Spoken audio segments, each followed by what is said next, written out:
It's late, you're on your back, the room dark, and your spine has just settled into the shape it will hold for the next 7 hours. Somewhere between your third and fourth lumbar vertebrae, a soft disc is being pressed at an angle it was never meant to hold that long. Here's the plain answer to why your mattress ages your spine faster than the years do. A sagging or too firm surface holds your discs in a bent position all night, and discs rehydrate in whatever shape they're pinned into. That's the part almost nobody tells you. The damage isn't the pressure, it's that the repair happens crooked, and by morning your spine has healed itself slightly wrong on purpose. So let me stay with that, because if you only remember a bad mattress hurts your back, you'll go buy the firmest one you can find and make the whole thing worse. The problem isn't softness or firmness as a number. The problem is what your spine does at night that it cannot do during the day, and how a bad surface hijacks it. Here's something you've felt and never had explained. You're taller in the morning. Measurably. Most adults lose between 15 and 25 millimeters of height across a single day, and get it back overnight. That's not a rounding error. That's nearly the width of your thumb. Where does it go and where does it come back from? It comes out of your discs. Your intervertebral discs, the 23 soft cushions stacked between your vertebrae from your neck down to your pelvis, are roughly 80% water at birth. Each one is built like a jelly donut. There's a tough outer ring of woven collagen called the annulus fibrosus, and inside it a gel core called the nucleus pulposus. That gel is what carries your weight, the way water carries a floating body. Press on it during the day, standing, sitting, walking, and water gets slowly squeezed out through the disc wall. By evening, the discs are flatter, drier, stiffer. That's your lost height. Now here's the part that matters, and it's the reason this whole video exists. Your discs have almost no blood supply. In an adult, the disc is the largest structure in the entire body with no direct arterial feed. Think about that. Every other tissue you have gets a delivery line. Capillaries bringing oxygen, sugar, the raw materials for repair, and carrying waste away. The disc doesn't. So how does it stay alive? It feeds by diffusion, and diffusion only works when the disc is not being squeezed. It drinks at night. So why does lying down matter so much? Because when you go horizontal and the load comes off, the gel core pulls water back in by pure osmosis, the way a dry sponge pulls up a spill. Water floods back into the nucleus, and dissolved in that water is nearly everything the disc needs to survive. Oxygen, glucose, the amino acids to rebuild collagen. This is the only window it gets. A disc that can't rehydrate fully at night is a disc that spent the day breaking down and never got the delivery to build back up. Which raises the real question. What decides how much water it pulls back in? The shape it's held in. That's the answer nobody sells you a mattress on. Picture the sponge again, but now picture it folded. You've got a wet sponge and you fold it in half and hold it there. Water gets driven out of the crease and pools at the edges. The crease stays starved no matter how long you leave it. Now unfold it and lay it flat in the water, and it drinks evenly across its whole body. Your lumbar discs are that sponge.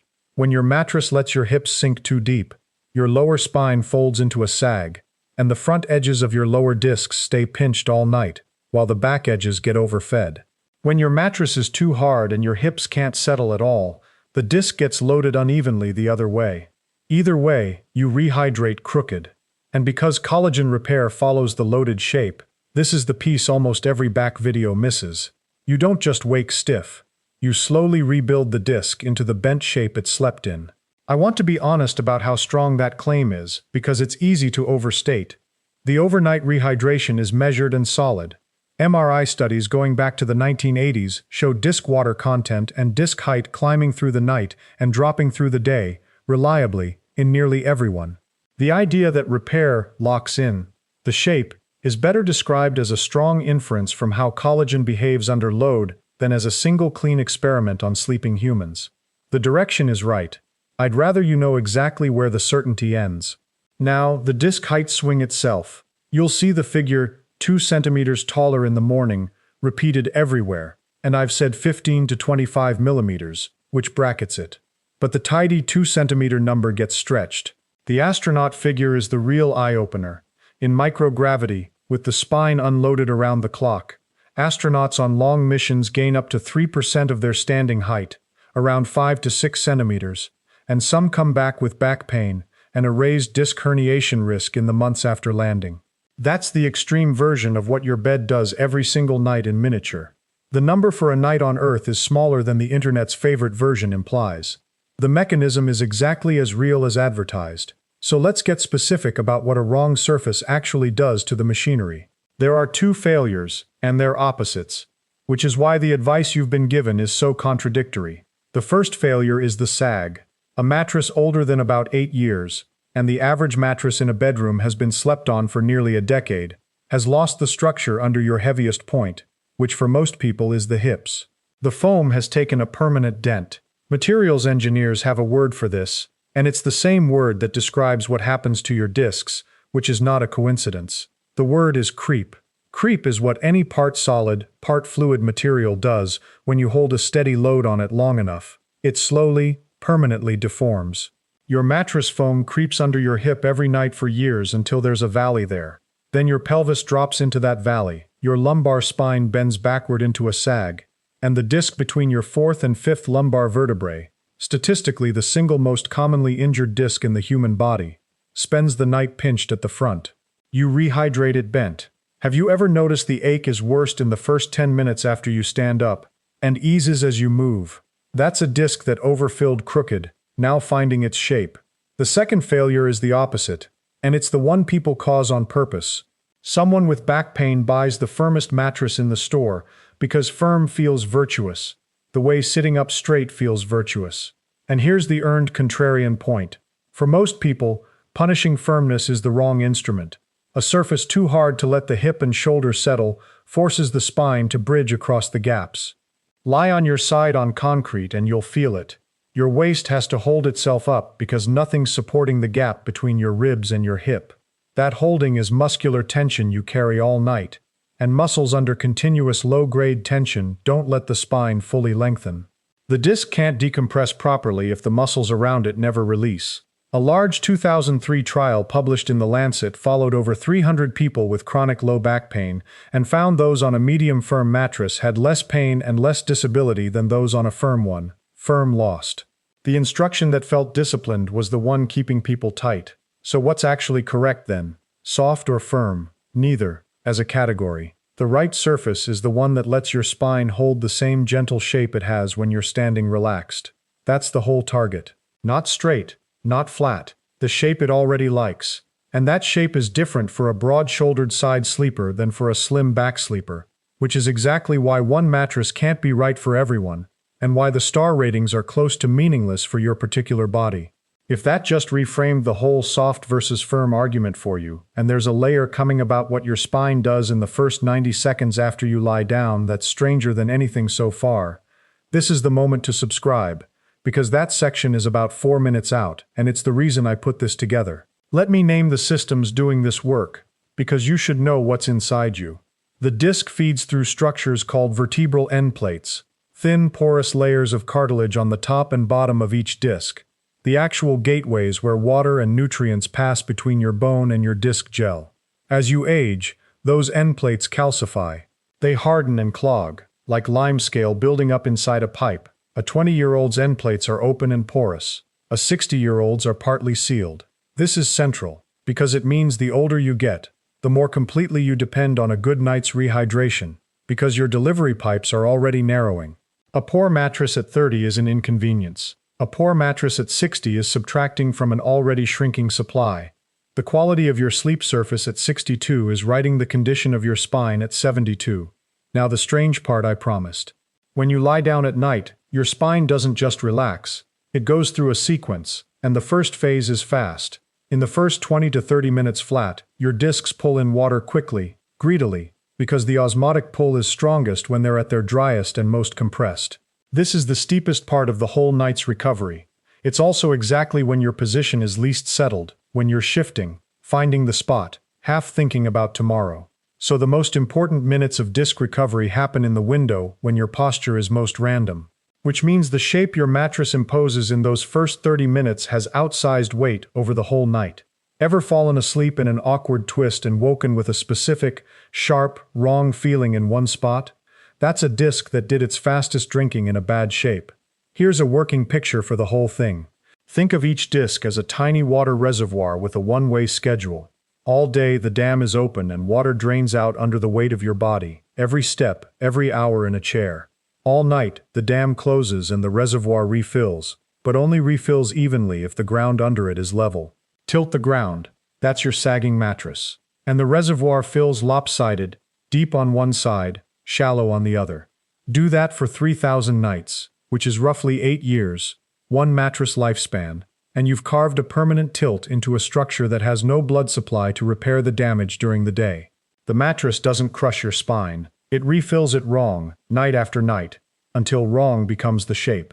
There's a second thread running under all of this that has nothing to do with mechanics, and it's about temperature, and it changes what a good mattress even means. Your discs rehydrate best when your core temperature drops, which is what's supposed to happen in the first hours of sleep. A drop of about 0.5 degrees Celsius that your body triggers to move you into slow-wave sleep, the deepest stage of non-REM. Slow-wave sleep is when growth hormone pulses, and growth hormone is part of what drives collagen repair, including in the disc wall. So here's the collision. A memory foam mattress that traps heat and keeps your core temperature up can blunt that dip, cut your slow-wave sleep, and quietly reduce the very repair window your disc depends on. The disc doesn't only need the right shape, it needs you cold enough to sleep deeply enough to build. That's 2 separate jobs your mattress is either helping or sabotaging at the same time. If even one of these 2 mechanisms, the crooked refill, or the temperature-blunted repair, was new to you, take a second and hit like. It's genuinely the only signal that pushes this in front of someone else who's been buying firmer and firmer mattresses and wondering why their back keeps getting worse. So what do you actually do? And none of it costs money if you already own a bed.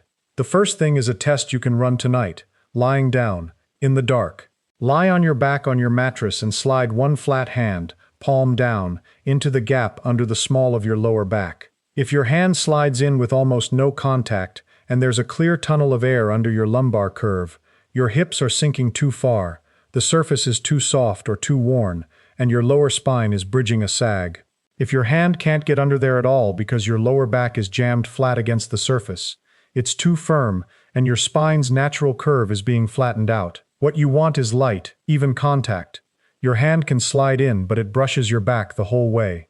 That's your spine holding its standing shape. Do the same on your side. Reach back and feel whether your waist is caved down into a valley or your spine is sagging.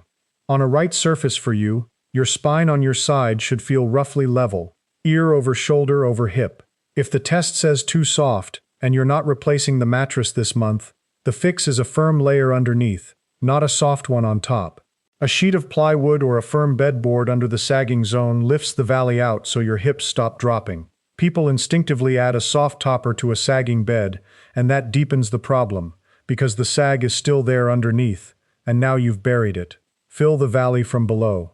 If the test says too firm, you don't need a new mattress either. A single wool or cotton mattress topper, 2 to 4 centimeters, is often enough to let the shoulder and hip settle so the spine can lengthen. And here's a free adjustment that outperforms most purchases. Your pillow between or under your knees. Back sleeper, a pillow under your knees drops the pull of your hip flexors off your lumbar spine and lets the lower discs settle flat. Side sleeper, a firm pillow between your knees stops your top leg dragging your pelvis into a twist, which untorques the whole lumbar stack. That one pillow changes the shape your discs rehydrate in more than a $200 mattress swap does, and it costs nothing you don't already own. There's a rotation habit too, and it's almost forgotten now. Older mattresses were built to be flipped and rotated precisely because of creep. You moved the load off the dented zone before the dent became permanent. Most modern mattresses are one-sided and can't be flipped, but nearly all can be rotated head to foot every 3 months. Turning it end for end moves your hip off the spot it's been denting and spreads the wear. Set a reminder for the first of every season.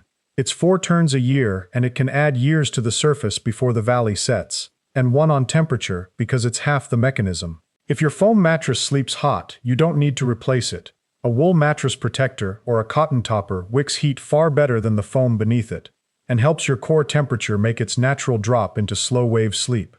Set your bedroom cooler than feels obvious, around 18 degrees Celsius, 65 Fahrenheit. That's the range sleep researchers keep landing on for the deepest slow-wave sleep, And deeper slow-wave sleep is more of the repair window your disc is waiting on.